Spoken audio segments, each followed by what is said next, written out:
मैं अपनी वल्नरेबिलिटी क्यों हाइड क्यों पूछ लेते हैं आपसे कि आपके 2 बैकलॉग क्यों थे। We cannot degrade the Indian education system. भाई मैं कोविड में ऑनलाइन क्लास में नहीं पढ़ पाया, मेरे को घर में बंद कर दिया।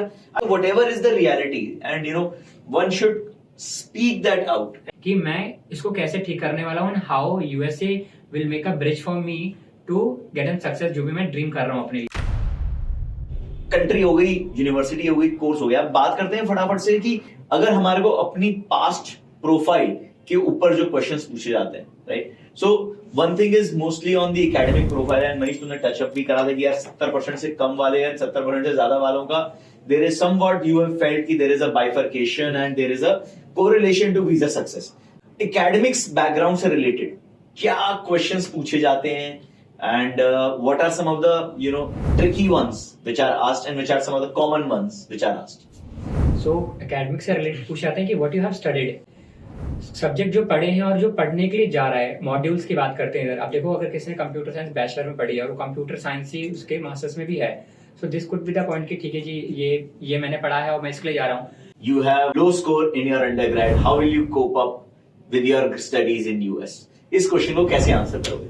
मार्क्स की अगर मैं बात करूं कि अगर बच्चे के परसेंटेज कम थे, यूनिवर्सिटी ने उसको एक्सेप्ट किया, I-20 दिया है, तो उसके पास सर्टिफिकेट ऑफ एलिजिबिलिटी है ऑलरेडी कि बच्चा वहां पे मैप कर पा रहा है। अब आप यहाँ पे मैप कैसे करना है कि ठीक है officer, I have been a good student and have a keen interest जिस कोर्स के लिए मैं जा रहा हूँ। जो 12th में और 10th में जो मार्क्स आए हैं, आई स्कोर्ड दिस मच। कई ऐसे बच्चे भी जिनके 80% 90% 12th में बट बैचलर में कम हो जाते हैं normally.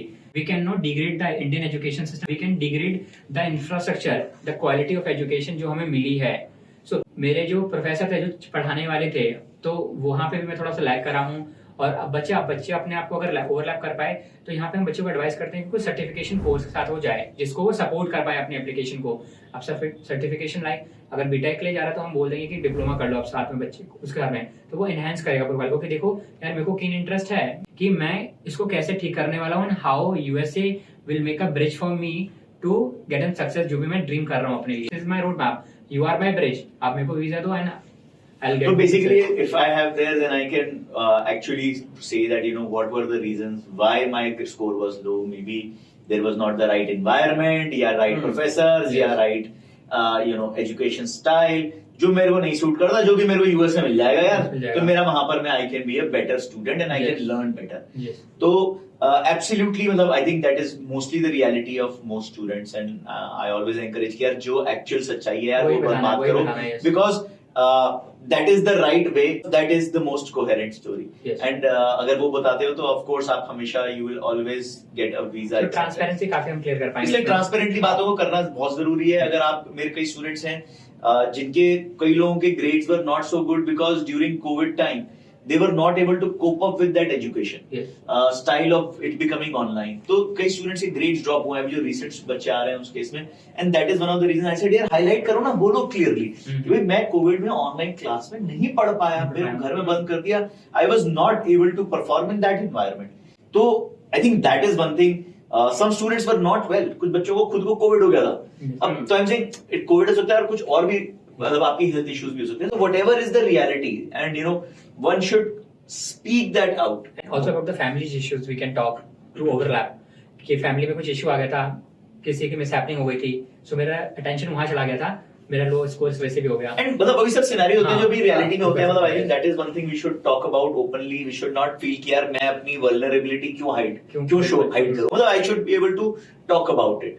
And I think any other thing around the academic background that can be asked to the student? Academic पे मोस्टली ऐसे ही क्वेश्चंस आते हैं, ऐसा नहीं कुछ अलग से ही पूछ लेंगे आपसे। बैकलॉग्स के बारे में अगर कोई सवाल उठे कभी, बैकलॉग जो है बहुत कॉमन है, ठीक है। बैकलॉग अगर बच्चे का आ भी जाता है, ठीक है, वो उसको क्लियर कर रहा है, पूछ लेते हैं आपसे कि आपके 2 बैकलॉग क्यों थे, ठीक है। उस टाइम पे बच्चा जस्टिफाई कर सकता है कि जो अंडरस्टैंडिंग थी उस कोर्स को लेकर के वो उसको उस टाइम पे नहीं थी, that's why he is not able to clear the exam. After that उसको वो ऐसे भी बोल सकते हैं कि मैंने अपनी जो ट्यूटर स्पेशली जो इस कोर्स के लिए था मेरे लिए, ठीक है, इस पर्टिकुलर सब्जेक्ट के लिए मैंने वो करके अपनी बैकलॉग क्लियर की है। Art also backlog is very normal, like if the university is giving you the offer letter. तो बेसिकली वही डरने की बात नहीं कि हम अपनी ही खुद ही अपने को डुबा लेते हैं, खुद ही अपने को सोचते हैं कि हम बहुत कमजोर हैं, जबकि एक्चुअली उसकी इतनी मतलब वैल्यू है ही नहीं।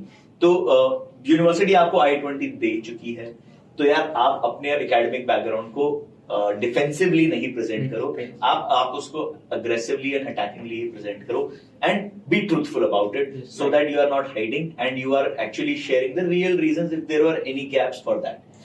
अब आते हैं नेक्स्ट वाले पॉइंट पे, which is around my work profile. So दोस्तों, we have discussed this topic in our next video, so subscribe to our channel and stay tuned.